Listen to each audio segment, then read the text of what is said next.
3 দিনের একটা বিশেষ সিক দেওয়া হয় মেয়েদের।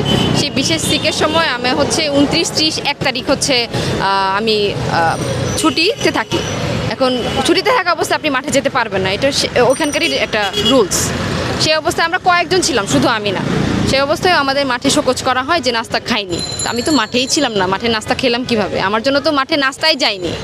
মাঠে আমার জন্য যে নাস্তাটা বরাদ্দ হয় সেটা তো যাবেই না, কারণ আমি তো মাঠে ছিলাম না।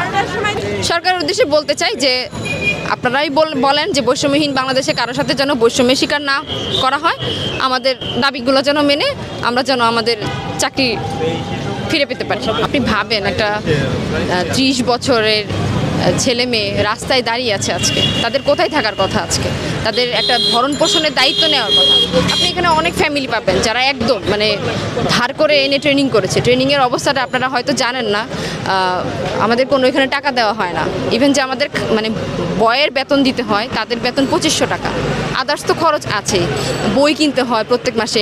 একটা লয়ের মানে যে বই, সেই বইগুলোর দাম অনেক, 800, 700, 900 বই। বিভিন্ন জায়গায় বিভিন্ন জিনিস খরচ হয়েছে। এই যে টাকাগুলো নিয়ে ট্রেনিং করছে, সেই টাকাগুলোও তো নষ্ট হয়ে গেছে, তাই না? মানে এগুলো তো ফ্যামিলি ধার করে নিতেছে, অনেক ফ্যামিলি। খুবই আমাদের 321টা ফ্যামিলির পরিবার খুবই মানে অসহায় অবস্থায় আছে। অসহায় অবস্থায় আছি বলে আমরা রাস্তায় নামছি আজকে।